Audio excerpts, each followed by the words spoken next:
आज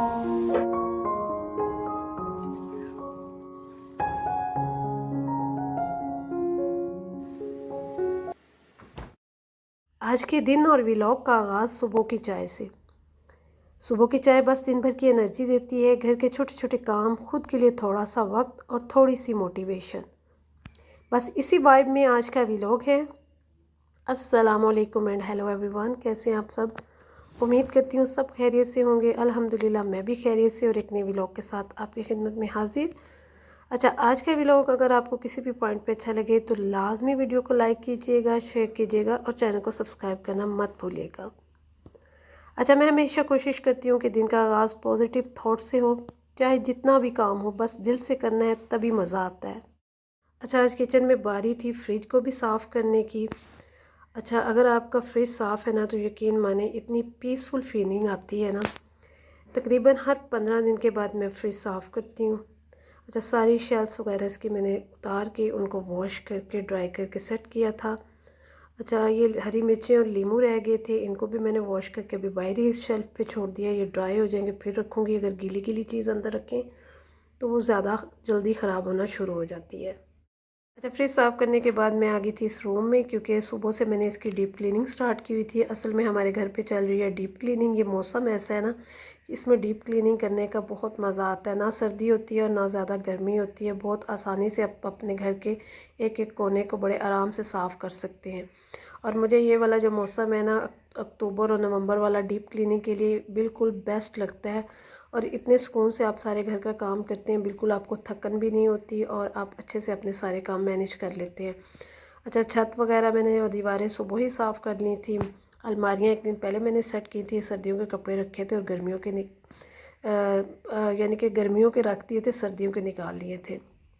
और उसके बाद मैंने इसकी बेडशीट चेंज की थी, कुशन कवर्स वगैरह वॉश करके बाहर डाल दिए थे कि वो सूख जाएंगे तो दोबारा से मैं इन पे चढ़ा दूँगी।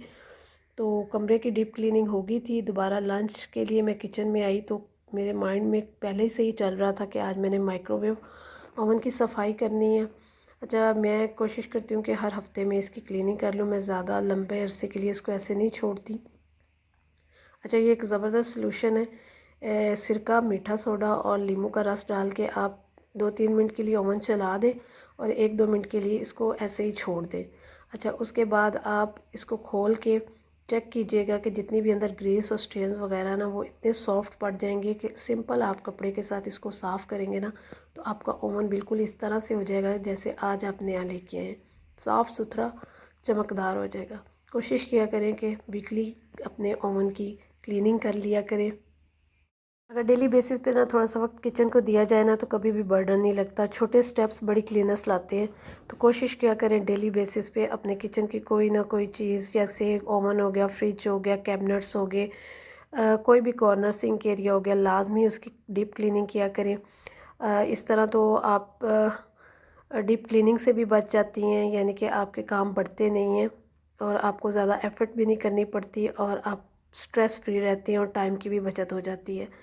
तो ये देखें जी, इसका जो डोर था सिर्फ सिंपल कपड़े के साथ मैंने इसको साफ़ किया है तो बिल्कुल चमकदार साफ़ सुथरा हो गया था। अच्छा, ये सलूशन बहुत ज़बरदस्त काम करता है। कोई महंगे आप बिल्कुल भी स्प्रे वगैरह ना लें ओवन क्लीनिंग के लिए। सिंपल ये 3 चीज़ें आपके किचन में मौजूद हैं, घर में पड़ी होती हैं, हर घर में मौजूद होती हैं। इनको उठाएं और अपने ओवन को साफ़ सुथरा बिल्कुल नए जैसा कर लें। देखिए माशाल्लाह इसकी कितनी चमकदार लुक आई है। मुझे खुद देख के इतना मज़ा आ रहा था कि इतना साफ़ सुथरा ओवन हो गया 5 मिनट के अंदर अंदर। और जो इसकी प्लेट थी वो भी मैंने सिंपल कपड़े से ही वॉश कर ली, साफ़ कर ली थी। मैंने इसको वॉश नहीं किया था क्योंकि मुझे इसको वॉश करने की ज़रूरत ही नहीं पड़ी।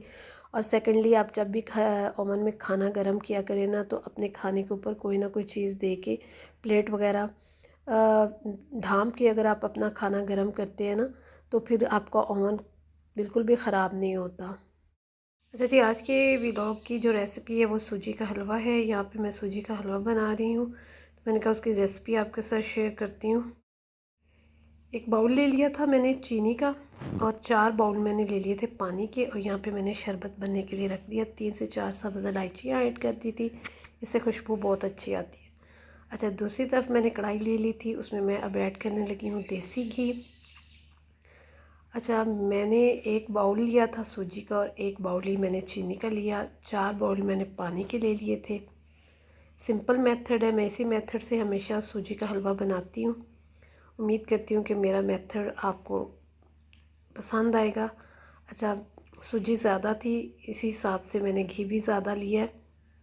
अच्छा, अगर आप इसकी क्वांटिटी हाफ़ करना चाहते हैं तो जैसे 1 कप आप सूजी लेंगे तो 1 कप ही आप चीनी लेंगी, साथ 4 कप आप पानी के लेके अलग से चीनी और पानी का शरबत बना लें। दूसरी साइड पे घी गर्म करके उसमें 3 से 4 सब्ज़ इलायचियाँ डाल दें। मैंने यहाँ पे ज़्यादा इलायचियाँ डाली थी क्योंकि मैं ज़्यादा हलवा बना रही हूँ। अपने फोटो की गाना गाते हुए वीडियो बनाएं। अच्छा, जैसे ही ऑयल गर्म हो गया था मैंने उसमें सूजी ऐड की, साथ ही मैंने फ्लेम बिल्कुल लो कर दी थी। सूजी हमेशा लो फ्लेम पे आप भूनें। जितनी आप लो फ्लेम पे अच्छे से सूजी भूनेंगे आपका हलवा उतना टेस्टी बनेगा। यहाँ पे आपने बड़े सब्र से काम करना है, काफ़ी टाइम लगेगा, जल्दी नहीं करनी। अगर आपने इस पॉइंट पे जल्दी कर दी तो आपका हलवा बिल्कुल टेस्टी नहीं बनेगा। बड़े आराम सुकून से आपने सूजी की बुनाई करनी है। तकरीबन आधा घंटा मुझे लगा था सूजी की बुनाई करते हुए, बिल्कुल लो फ्लेम पे। इतनी ज़्यादा इसकी बुनाई करनी है कि जितना आपने घी डाला है ना वो सेपरेट हो जाए। देखें, जैसे यहाँ पे घी बिल्कुल सेपरेट होना शुरू हो गया था। अभी भी मैं 10 से 15 मिनट इसकी अच्छे से बुनाई करूँगी। जब अच्छे से ऑयल सेपरेट हो जाएगा ना तो उसके बाद फिर हम इसमें जो दूसरी साइड पे हमारा शरबत बन के रेडी हो गया था उसको ऐड करेंगे। अच्छा, ये देखें, अभी भी इसको मैं भून रही थी। अच्छा, इसका कलर भी चेंज हो जाएगा, साथ आपको घर में खुशबू भी आना शुरू हो जाएगी। तो वो आपका पॉइंट होगा जिस पे आपकी सूजी अच्छे से भुन गई है। अच्छा, पहले यहाँ पे आपने बड़े एहतियात से पानी ऐड करना है। पहले मैंने थोड़ा सा पानी ऐड किया था जो शरबत बनाया था दूसरी साइड पे। अच्छा, जब थोड़ा सा ऐड किया था उसके बाद मैंने इस पर ढक्कन दे दिया ताकि इसके जो झुंटे वगैरह उड़ने हैं वो एक दफ़ा उड़ जाए। अच्छा, उसके बाद फिर जितना भी शरबत था मैंने इसमें ऐड करके ढकना दे के इसको मैंने थोड़ी देर के लिए रख दिया था ताकि इसका जो पानी है वो थोड़ा इसमें अच्छे से मिक्स हो जाए। अच्छा, यहाँ पे मेरे पास ड्राई फ्रूट में नारियल था और किशमिश थी, वो मैंने ऐड कर दी थी। उसके बाद मैंने इसका ढकना दे दिया था और इसको मैंने रख दिया था। देखिए, पानी ड्राई होना शुरू हो गया था। जैसे इसका पानी ड्राई हो जाएगा उसके बाद आपने इसकी 10 से 15 मिनट लगा के इसकी अच्छे से भुनाई करनी है। अगर आपकी क्वांटिटी कम है तो जल्दी भुनाई हो जाएगी। मेरे पास यहाँ पे हलवा ज़्यादा था तो मुझे काफ़ी टाइम लग गया था, मुझे ज़्यादा क्वांटिटी में बनाना था। तो बस यहाँ पे मैं इसको इतना भून लूँगी कि जितना भी इसके अंदर देसी घी है वो बिल्कुल सेपरेट हो जाएगा। हलवा अपनी साइड, कढ़ाई की साइड छोड़ना शुरू कर देगा और हलवा बिल्कुल सॉफ्ट हो जाएगा। पहले आप देखेंगे कि हलवा थोड़ा भारी है, लेकिन जब इसकी अच्छे से भुनाई हो जाएगी ना तो ये ख़ुद ब खुद ही सॉफ्ट हो जाएगा। आपका चमचा बड़ा इजीली इसमें हिलता रहेगा। तो बस यहाँ पे मैंने काफ़ी टाइम लगा के इसके अच्छे से भुनाई कर ली थी। हलवे की टेस्ट की असल वजह ये होती है इसकी भुनाई। जितनी अच्छी भुनाई करते हैं आप हलवे की मज़ा, जो हलवे का मज़ा है उतना निकल के आता है। ये देखें, अब यहाँ पे जो हलवा है वो कढ़ाई की साइड को छोड़ना शुरू कर दिया था उसने। अभी ऑयल, इसका जो घी है वो भी सेपरेट नहीं हुआ, अभी आहिस्ता आहिस्ता इसका ऑयल सेपरेट होना शुरू हो जाएगा। ये देखें, यहाँ पे मैंने एक प्लेट में डाल के ये इसको ऊपर से गार्निश कर दिया बादाम काट के बारीक बारीक। तो माशाल्लाह से बहुत मज़ेदार हलवा बन के रेडी हुआ था। अच्छा, दूसरी साइड पे मैं बना रही थी चिकन मसाला हांडी, क्योंकि साथ साथ लंच टाइम था तो खाने में सालन भी बनाना था मुझे। ये हलवा चाहे आप चाय के साथ सर्व करें या खाने के बाद खाएं तो माशाल्लाह से बहुत मज़ेदार लगता है। और हंडिया भी बन के रेडी हो गई थी। सिंक में जो भी छोटे मोटे बर्तन पड़े थे पहले भी मैंने कहा कि इनको भी निपटा लूँ। मैं हमेशा कोशिश करती हूँ ना कि बर्तन देर तक जमा ना हो, क्योंकि साफ़ सिंक देख के ना दिल को सुकून मिलता है। जब आप सिंक को साफ़ कर लेते हैं, इसमें बर्तन नहीं होते ना, तो किचन आपको साफ़ लगता है। लेकिन ये थोड़ी देर के लिए ऐसा होता है क्योंकि सिंक ऐसा एरिया है जहाँ पे ना बिल्कुल भी खाली नहीं रहता। एक दफ़ा बर्तन धो लें, थोड़ी देर के बाद फिर बर्तन जमा होना शुरू हो जाते हैं। खाना बने ना बने, बर्तन जमा ज़रूर होने होते हैं। क्या आपके घर में भी इसी तरह होता है कि आपका सिंक एरिया थोड़े अरसे के बाद फिर भर जाता है? तो काइंडली मुझे कमेंट सेक्शन में लाजमी बताइएगा।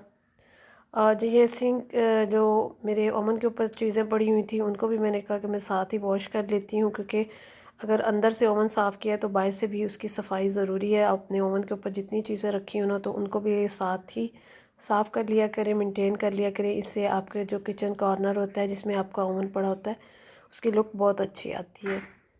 अच्छा जी, जो शीशे के गिलास होते हैं या इस तरह के भी जिन बर्तनों का टूटने का डर होता है, वो हमेशा मैं ख़ुद वॉश करती हूँ, अपनी हेल्पर को नहीं देती, क्योंकि कभी कभार वो बेहतियाती कर जाती है। तो इस वजह से इस तरह के सारे बर्तन मैं ख़ुद ही वॉश कर लेती हूँ। अच्छा, लंच वगैरह रेडी हो गया था और सिंक एरिया रह गया था, बस इसके बाद मेरा किचन में काम ख़त्म हो गया। जब आपके आसपास का माहौल साफ़ होता है ना, तो ऑटोमेटिकली आपकी जो सोच होती है, आपका मूड वो पॉजिटिव हो जाता है। आपका सारा किचन साफ़ होना, अगर सिंक एरिया साफ़ नहीं तो किचन बिल्कुल भी साफ़ नहीं लगेगा। तो बस यहाँ पे मैं इसकी सफाई वगैरह कर लूँगी, इसको अच्छे से साबुन से वॉश करूँगी। कभी कभार मैं इसमें मीठा सोडा, सिरका और डिश वॉश लिक्विड डाल के इसकी सफाई करती हूँ, क्योंकि इससे ये होता है कि सिंक भी चमक जाता है और इसमें जितने भी इसके जो ड्रेन पाइप होता है उसमें अगर कोई जर्म्स वगैरह हों, कीड़े मकोड़े हों, तो वो भी ख़त्म हो जाते हैं। तो वीकली मैं अक्सर इसी तरह करती हूँ कि सिरका और मीठा सोडा डिश वॉश से सफाई करती हूँ। और अक्सर घर में जब कभी कोई चीज़ वगैरह बॉयल हो रही है, पानी गर्म है, तो वो भी मैं गाये बगाए इस ड्रेन पाइप में डालती रहती हूँ। और जब भी सुबह के टाइम हम अंडे बॉयल करते हैं, उनका पानी भी हम इसी के अंदर ड्रेन कर देते हैं, ताकि जितने भी कोई जर्म और कीड़े मकोड़े हों या जितनी भी चिकनाहट वगैरह ना, उससे इस एरिया की सफाई हो जाती है। वो जो ड्रेन पाइप है वो बिल्कुल भी उसमें से स्मेल नहीं आती और ना ही वो बंद होता है। और दूसरी तरफ बाहर हमारा थोड़ा सा काम चल रहा था, ग्रिल वगैरह हमारी पेंट हो रही थी। ग्रिलें काफ़ी ख़राब हो गई थी, बारिश के बाद तो ज़्यादा ही ख़राब हो गई थी, जंग वगैरह लग गया था। गेट का भी थोड़ा सा मसला हुआ था, गेट भी बहुत ख़राब हुआ था। मिट्टी वगैरह बहुत ज़्यादा उस पर डलती है, क्योंकि बाहर हमारे जो गाँव में सड़कें हैं ना, उन पर मिट्टी बहुत ज़्यादा होती है, तो काफ़ी उसकी लुक ख़राब हो गई थी। तो गेट वगैरह पेंट हो रहा था और ग्रिलें वगैरह पेंट करवाई थी, तो बस दूसरी तरफ वो काम चल रहा था। आज का दिन बिज़ी था मगर प्रोडक्टिव भी था। जब आप अपने घर को टाइम देते हैं ना, तो वो घर आपको पीस देता है। छोटे काम भी बड़े फ़र्क लाते हैं। जैसे मैं डेली बेसिस पे कोई ना कोई घर का कॉर्नर साफ़ करती रहती हूँ, जो चीज़ें घर की ख़राब हों। जैसे अब पिछली दफ़ा मैंने चिक्कें रिपेयर करवाई थी, साथ ही अब गेट और ग्रिलें वगैरह का पेंट हो रहा है। इसी तरह आप अपने घर को मेंटेन रखें ना, तो आपको घर अच्छा लगता है, पीसफुल लगता है और आपको दिली खुशी और सुकून मिलता है। और आप भी अगर हाउस वाइफ हैं तो याद रखें, आपका हर काम मैटर करता है। घर की खुशबू, तरतीब, सुकून, ये सब चीज़ें आपसे जुड़ी हुई हैं। कोशिश किया करें कि रोज़ थोड़ा थोड़ा कोई ना कोई काम करती रहा करें। इससे ये होता है कि वीकेंड पे आपके पास एक्स्ट्रा स्ट्रेस नहीं होता, आप पे बेजा कामों का बोझ नहीं होता। डेली बेसिस पे आप अपने घर को लुक आफ्टर करती हैं, मेंटेन रखती हैं, तो यकीन माने कि आपका पूरा हफ्ता बहुत ही प्रोडक्टिव गुजरता है और आप स्ट्रेस फ्री भी रहती हैं। तो उम्मीद करती हूँ कि आज का व्लॉग आपको अच्छा लगा होगा। व्लॉग पसंद आए तो थम्स अप करें, लाइक करें, शेयर करें, चैनल को सब्सक्राइब करना मत भूलें। अल्लाह हाफिज़।